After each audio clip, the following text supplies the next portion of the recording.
कि हम ग्रेजुएशन के बाद पीएचडी नहीं कर सकते। कर सकते हैं? नहीं कर सकते। हम ग्रेजुएशन के बाद पीजी करते हैं, उसके बाद तब फिर हम पीएचडी कोर्स के लिए एलिजिबल होते हैं। अब क्या है कि अगर आपने 4 ईयर का शोध सहित स्नातक कोर्स कंप्लीट कर लिया है तो आप सीधे पीएचडी के लिए एलिजिबल होंगे। ठीक है, देखिए शोध सहित स्नातक का आशय ये है, जैसे 3 साल जब आप पढ़ाई करेंगे ग्रेजुएशन, तो 3 साल के बाद आपको डिग्री का सर्टिफिकेट मिलेगा। ठीक, फिर जो चौथा वर्ष होता है उसमें मुख्य रूप से शोध वर्क कंपल्सरी है, उसमें शोध प्रोजेक्ट कंप्लीट करना होगा। अगर आप उस 4 ईयर में शोध वर्क कंप्लीट करके अपना 4 ईयर कंप्लीट कर लेते हैं तो आप पीएचडी के लिए आप एलिजिबल होंगे। नहीं, एमफिल तो ऐसे सवाल, एमफिल की कोई जरूरत नहीं। ये कहिए कि पीजी की जरूरत नहीं पड़ेगी। चलिए अब हम बात करते हैं नीति में शिक्षकों के प्रशिक्षण पर विशेष बल दिया गया है और यहाँ पर व्यापक सुधार के लिए प्रशिक्षण और शिक्षा कार्यक्रमों में और विश्वविद्यालय और कॉलेजों में यहाँ शिक्षक प्रशिक्षण पे विशेष बल दिया गया है न्यू एजुकेशन पॉलिसी में। और यहाँ पे शिक्षकों की जवाबदेही भी तय की गई है। हाँ, एक चीज अब देखिए जो बदलाव है उसमें, जैसे अभी तक क्या है कि हम साइंस के स्टूडेंट हैं, हम बीटेक कर रहे हैं, तो हम फिजिकल या फिर हम संगीत ये सब नहीं पढ़ सकते, हम आर्ट की विषय नहीं पढ़ सकते। हम आर्ट्स के स्टूडेंट हैं तो हम साइंस के विषय नहीं पढ़ सकते। हम साइंस के स्टूडेंट हैं तो कॉमर्स नहीं पढ़ सकते। अब ऐसा नहीं होगा, अब क्या है, मिक्सअप होगा। हमारा पता चला साइंस का स्टूडेंट संगीत भी पढ़ेगा, हिस्ट्री भी पढ़ेगा, पॉलिटिक्स भी पढ़ेगा, बीटेक का स्टूडेंट भी संगीत पढ़ेगा, हमारा जो आर्ट्स का स्टूडेंट है वो भी केमिस्ट्री पढ़ेगा, बायोलॉजी पढ़ेगा। तो ये एक प्रमुख परिवर्तन है कि अभी तक जो हम बंधे हुए थे कि हम आर्ट्स हैं तो आर्ट्स के विषय पढ़ेंगे, हम साइंस स्ट्रीम से हैं तो साइंस ही पढ़ेंगे, हम कॉमर्स के हैं तो कॉमर्स ही पढ़ेंगे। अब जो है इसमें मिक्सअप, हम साइंस के साथ आर्ट्स के भी विषय पढ़ सकते हैं, आर्ट्स की होते हुए हम साइंस के विषय पढ़ सकते हैं। तो ये बदलाव किया गया है और नेशनल साइंस फाउंडेशन की तर्ज पर नेशनल रिसर्च फाउंडेशन की स्थापना की बात की गई है। देखिए न्यू एजुकेशन पॉलिसी में रिसर्च पे बहुत ज्यादा फोकस है। आपको एक चीज बता दें कि रिसर्च शिक्षण यानी कि शिक्षण, शोध और फील्ड वर्क पे विशेष फोकस। तो इस तरह से नेशनल रिसर्च फाउंडेशन की बात की गई जिसमें कि पाठ्यक्रम में विज्ञान के साथ साथ सामाजिक विज्ञान को भी शामिल किया जाएगा। शिक्षा नीति में पहले और दूसरे कक्षा में गणित, भाषा और चौथे पांचवें में कक्षा में लेखन पे जोर देने की बात की गई है। अब देखिए ये जो स्कूलों में +2 10+2 के स्थान पे ये हम आपको बताई, जैसे हर फील्ड में स्पेशलिस्ट और ऐसे मिक्सअप कर दिया जाएगा सिस्टम को, तो स्पेशलिस्ट कैसे बनेगा? क्या चीज? स्पेशलिस्ट देखिए स्पेशलिस्ट आप उसी में से पढ़ के निकलेंगे। जैसे मान लीजिए आपको बताएं, जैसे जब हम प्रारंभिक विषय पढ़ते हैं तो हम हर विषय पढ़ते हैं। +2 के स्थान में 5 3 3 3 4 की बात करते हैं। हम पहले 5 साल में प्री प्राइमरी स्कूल के 3 साल कक्षा 1 और 2 सहित फाउंडेशन स्टेज शामिल है। जहाँ सरकारी स्कूल कक्षा 1 से शुरू होती है वही हम 3 साल से प्री प्राइमरी के बाद कक्षा 1 से शुरू होती है। कक्षा 3 के बीच में ये है, हमने देख लिया 3 साल का मिडिल स्टेज 6 to 8, चौथा स्टेज 9 से 12 4 साल का होगा, 4 ईयर। ठीक है। और जो सब्जेक्ट हम 11वीं में चुनते थे वो हम कक्षा 9वीं में ही उसको चूज करेंगे। ठीक है, चलिए।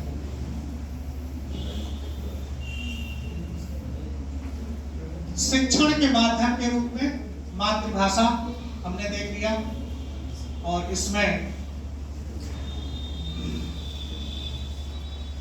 ये चीज हमने देख लिया है नीति में। हाँ, इस पे हमने बात कर लिया कि पहले वर्ष पे कोर्स छोड़ने का प्रमाण पत्र, दूसरे वर्ष पे डिप्लोमा, तीसरे वर्ष पे डिग्री और चौथे वर्ष पे शोध साहित्य स्नातक। अब लीजिए, अब हम बात करते हैं, आइए अब हम बात करते हैं कि आखिर ये उद्देश्य क्या है। हमारी जो न्यू एजुकेशन पॉलिसी है इसका उद्देश्य क्या है, आखिर हम क्यों इस तरह का परिवर्तन कर रहे हैं, हम क्या चाह रहे हैं। क्योंकि देखिए, किसी भी देश की जो शिक्षा व्यवस्था होती है वो ये कि हम अपने देश के नागरिकों को किस तरह का हम निर्माण करना चाहते हैं, किस तरह उन्हें हम बनाना चाहते हैं। जैसे मान लीजिए, एक उदाहरण हम आपको बताते हैं। हमारा जो देश है एक लोकतांत्रिक देश है ना, क्या है, लोकतांत्रिक देश है। और हम अपने देश के नागरिकों को उसमें लोकतांत्रिक विचार उसमें डालना चाहते हैं, ऐसा बनाना चाहते हैं जिसमें सभी का सम्मान, सभी की सहभागिता, सभी की बराबर की भागीदारी, सभी को समान अवसर, समान उपलब्ध हो। तो ये जो किसी भी देश की जो शिक्षा व्यवस्था होती है वो यही बताती है कि हम किस तरह के नागरिकों का निर्माण करना चाहते हैं। तो हमारे यहाँ देखिए, लोगों की जो सोच है वो लोकतांत्रिक विचारधारा, हम ज्यादातर कार्य कोशिश ये करते हैं मिलजुल कर सबकी राय मशविरा लेकर कर, है कि नहीं। हमारे यहाँ तानाशाही नहीं है। जैसे विभिन्न देशों में आप कहीं कहीं पे आपने इटली का नाम, या पहले के जो तानाशाह लोग रहे हैं विभिन्न देशों में जहाँ पे तानाशाही है, हिटलरशाही है, राज व्यवस्था है। तो हमारा देश सबको लेके चलने वाला, सबको समान अवसर उपलब्ध, सबके विचारों का सम्मान, सबको साथ लेके चलने की बात करते हैं। तो चलिए, तो ये जो हमारा जो उद्देश्य है कि जो विद्यार्थी हैं उनकी आवश्यकताएं और विकास के लिए क्या प्रासंगिक है। जैसे जो हमारा मूल उद्देश्य है या जो हमारी एजुकेशन पॉलिसी है उसका जो मुख्य उद्देश्य है अपने देश को, भारत को ज्ञान का महाशक्ति डेवलप करना है, एक वैश्विक स्तर पर ज्ञान महाशक्ति बनाना। यानी वैश्विक स्तर पे हम बहुत ही नॉलेज के रूप में बहुत पावरफुल होना चाहते हैं। क्योंकि हमारे पास नॉलेज होगी, टेक्नोलॉजी होगी, तभी हम पूरे देश पे राज कर सकते हैं, है कि नहीं। और उसके लिए हमको ज्ञान की जरूरत है। किसकी जरूरत है? ज्ञान। तो वैश्विक स्तर पर ज्ञान महाशक्ति बनाना है अपने देश को, भारत देश को। हम उस लक्ष्य की तरफ आगे बढ़ रहे हैं। हम इस राष्ट्रीय शिक्षा नीति के माध्यम से हम उस मुकाम को हासिल करना चाहते हैं जहां पे हम दुनिया पे राज करें। या एक लक्ष्य ये हमारा कि ज्ञान महाशक्ति बनाना। ठीक, इंटरेस्ट आ रहा है ना? और तो नहीं हो रहा है? ठीक, वेरी गुड। तो अच्छा लगा कम से कम कि आप लोग इंटरेस्टेड हैं और बड़े पेशेंस से और बड़े कॉन्सेंट्रेट होकर के, तो काफी बेहतर चीज आप सीखेंगे भी। आज की क्लास आपके लिए काफी कुछ चीजें। तो हम बात कर रहे हैं वैश्विक ज्ञान महाशक्ति बनाने की बात, और का जो उद्देश्य है शिक्षण संस्थानों में गुणवत्ता की बात करते हैं। देखिए, पहली चीज हमें ज्ञान के रूप में एक महाशक्ति के रूप में डेवलप होना है, और साथ में हमारी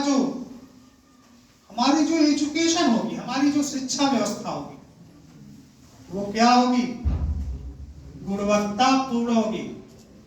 हमें गुणवत्तापूर्ण एजुकेशन देना। कौन सी एजुकेशन देना है? गुणवत्तापूर्ण। उसके लिए मैं आपको उदाहरण बताना चाहूंगा। इस गुणवत्तापूर्ण एजुकेशन देने के लिए क्या हो रहा है? आपको बता दें, एक ज्वलंत की सारी संस्थाओं का हमारे यहाँ नैक कंपल्सरी कर दिया।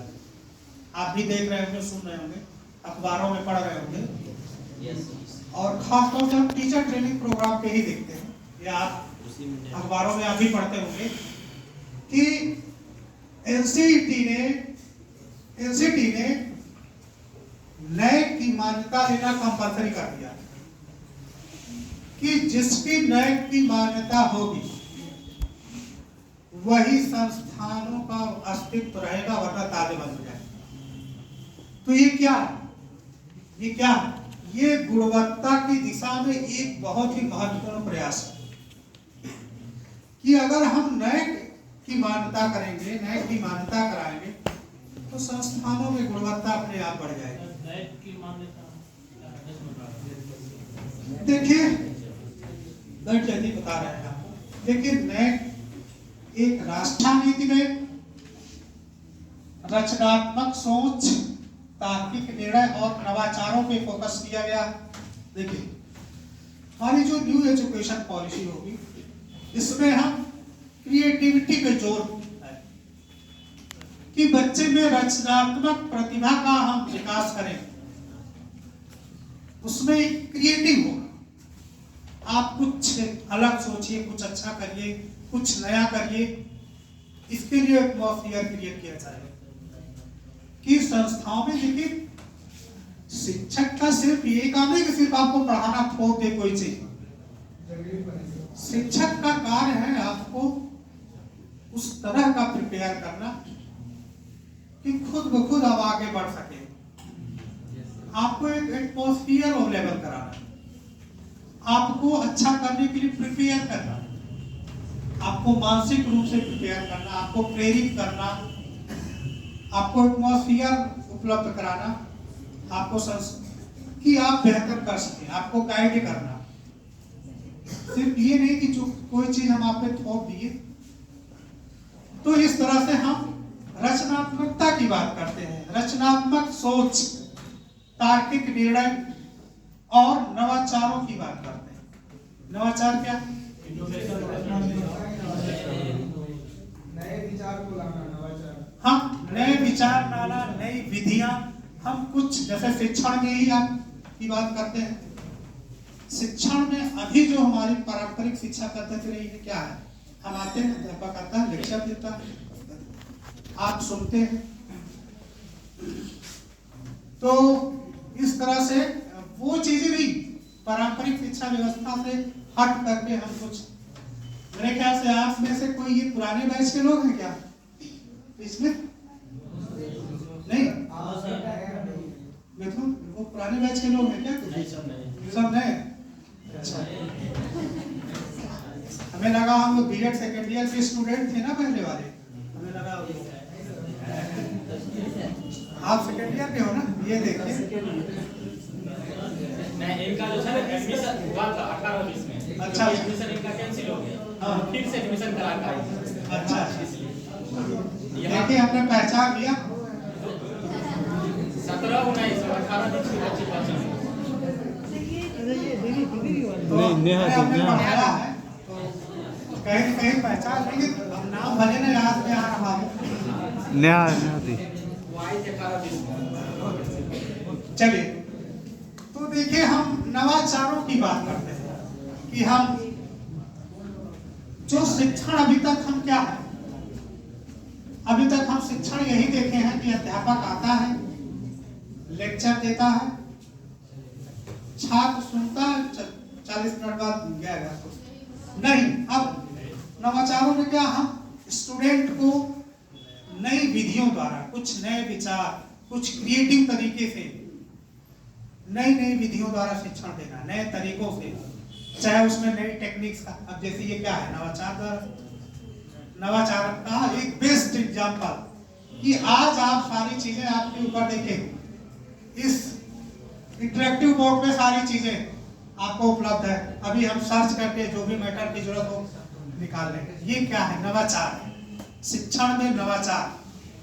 तो इससे आपको भी कोई भी जानकारी आप त्वरित मिल जाएगी, और हो सकता है ऐसे कोई चीज पढ़ाते हुए हमसे छूट रही हो, हम तुरंत सर्च कर लेंगे, यहीं पे आ जाएगी, उसको हम एक्सप्लेन। तो ये चीजें, जैसे पहले क्या है कि अध्यापक के मन मस्तिष्क में जो है चल रहा है, कहीं कोई चीज छूट गई तो फिर वो छूट गई। लेकिन यहाँ अगर हमको लगता है कोई चीज छूट गई, तुरंत यहाँ सर्च करके निकाल लेंगे।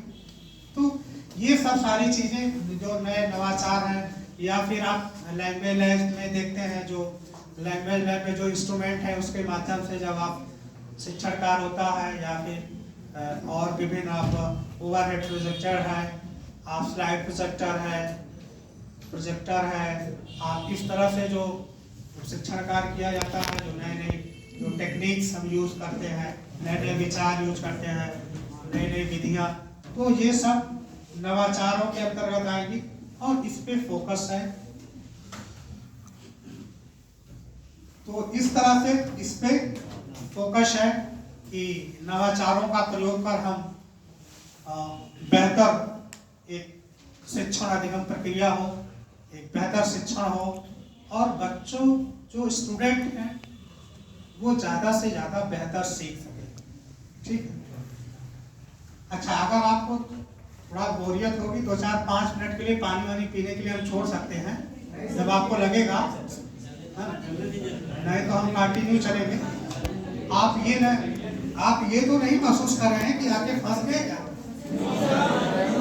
5 मिनट दे दीजिए सर, 5 मिनट ऐसे महसूस होने नहीं देंगे। लाभ है, देखिए अब हम लाभ की, जैसे हम कोई चीज जब करते हैं तो हम अपना लाभ देखते हैं ना, अरे हमारा क्या लाभ है, क्यों हम करें। निस्वार्थ भावना भी होता है सर, निस्वार्थ भी होता है सर भावना। हाँ होता है, लेकिन प्रायः हर आदमी चाहता हमारा क्या लाभ है, क्यों पढ़े। तो अब हम यहाँ लाभ देखेंगे, क्या लाभ है। देखिए क्या है कि जो न्यू एजुकेशन पॉलिसी है, या कोई जब नई चीज लॉन्च होती है, तो कहीं जो हमारी पुरानी जो खामियां होती हैं, कमियां होती हैं, उसके अगेंस्ट में आती है। यानी कि हमारी अब तक की जो करने के साथ ही हम नई चीज लॉन्च करते हैं।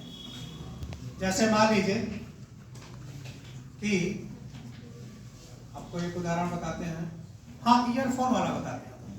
मान लीजिए आपके पास ईयरफोन है, पहले वो वाला था जो कान में लगा लेते हैं, वायर वाला तो बाद में है, एक था बिना वायर वाला था। ईयरबड्स हाँ, इसलिए मैं बताना चाह रहा हूँ कि बड़ा सही एग्जाम्पल है, और चूंकि 2-4 दिन हमने भी यूज किया तो उसको समझ गए ये क्यों फेल हो गया। तो हमें लगा कि ये कहीं भी आप ट्रेवल कर रहे हैं, कहीं भी जा रहे हैं, झटका लगा, कान से निकल के गिर गया, तो आपको लगा ये बेकार है। आ गया वायर वाला, उसमें क्या है कि वो गिर नहीं सकता, आप लटका दिए हैं, कम से कम स्थायी है उसमें। तो जो नई चीज आती है वो कहीं कहीं पुरानी गलतियों को दूर करते हुए आती है। तो वही चीज यहाँ पे भी है। तो जो नई एजुकेशन पॉलिसी है वो कहीं न कहीं तो हमारी पूर्व की एजुकेशन पॉलिसी है, उनकी कमियों को दूर करते हुए ये आई है, और इसके साथ में उत्कृष्ट और सार्वभौमिक बनाने पे, सार्वभौमिक का मतलब समझ रहे हैं ना, सब जगह सम्मान हर जगह जो है इसका। नई एजुकेशन पॉलिसी के तहत छात्रों के ज्ञान के साथ उनके स्वास्थ्य और कौशल विकास पर भी, देखिए नई एजुकेशन पॉलिसी